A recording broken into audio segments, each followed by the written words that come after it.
Hooked the first time Ayan's father gathered him under the dim light of their small Lahore home, he said in a voice trembling with fear and hope, "Beta, the storm is coming, and we must learn to bend, not break." In that moment, 10-year-old Ayan felt something inside him crack and something else awaken. That single sentence would chart the course of his life, building him from a frightened boy into someone who could stand strong when everything around him threatened to collapse. Introduction of characters and setting. Ayan grew up in a modest neighborhood of Lahore, in a house whose roof leaked when the monsoon rains came, and whose walls echoed with laughter as often as they echoed with worry. His mother, Farah, cooked dinner for 5 on a wood stove, always humming a soft tune to drown out the city's hum. His father, Rashid, worked as a mechanic in a nearby workshop, his hands stained with oil, his fingers rough but his smile steady.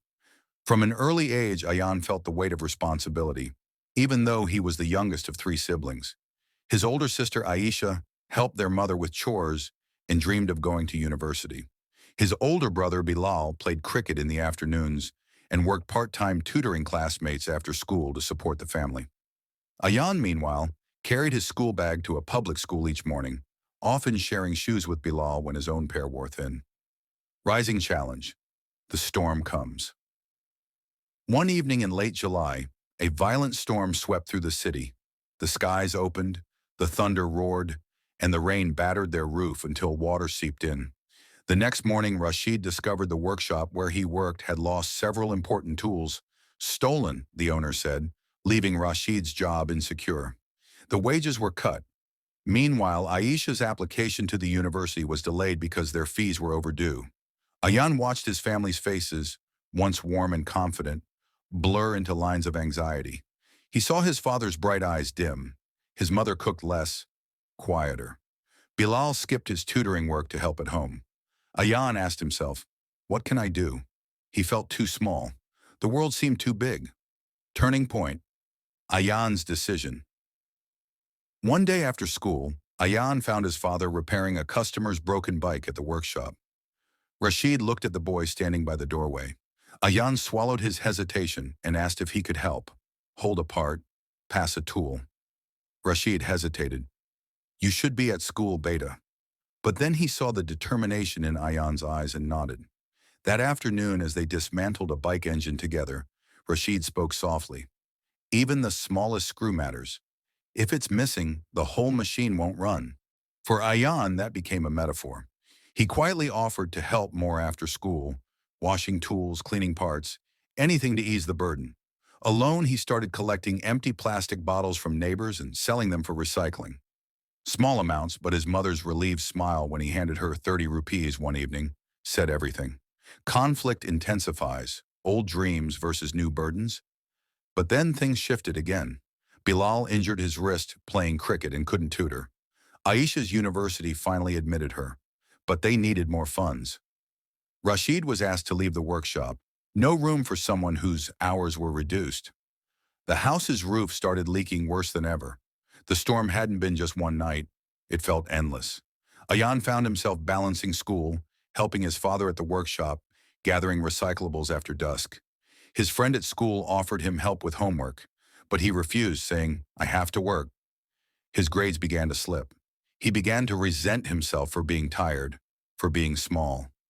One rainy evening, his sister looked at him and asked, "Why are you doing all this, Ayan?" He paused and said, "Because if I don't, who will?" Her silence pierced him. Hope appears, a chance and a mentor. Then came a ray of light. Rashid met an old customer turned small bus owner, Mr. Khan, who needed someone reliable to maintain his vehicles. He offered Rashid a part-time job, with the promise of stability. At the same time, Ayan's teacher noticed his slipping grades and instead of scolding, pulled him aside. "I see you are carrying heavy burdens," she said, "but your light mustn't dim. Let me help you find balance with this support." The family's fortunes began to shift. Rashid's part-time job brought enough to cover Aisha's fees. Bilal's wrist healed, and he resumed tutoring. The roof was patched. Ayan, encouraged by his teacher, carved out 1 hour each evening to study, with Bilal quizzing him. He began to find rhythm: school, home, work, study. Climax, the test of faith. The real test came during Aisha's final exam month. The power went out one night, thunder roaring outside, the roof leaking water onto her textbooks. Ayan grabbed buckets, moved things, even used his own small torch to keep them studying. Meanwhile, Rashid's part-time job cut back again due to fuel price hikes. The family's progress threatened to roll backward. That night, Ayan stayed awake longer than ever. In the dark of the room, he whispered to himself, "If I stop, everything stops. If I fight, maybe something changes."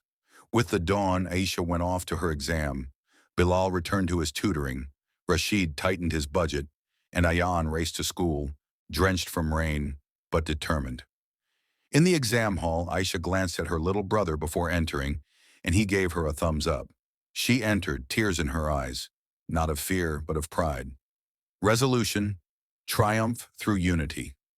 Weeks later, the results came. Aisha passed with high grades and gained a scholarship. The family didn't have to worry about fees. Rashid's bus owner job turned into full-time. The roof was repaired.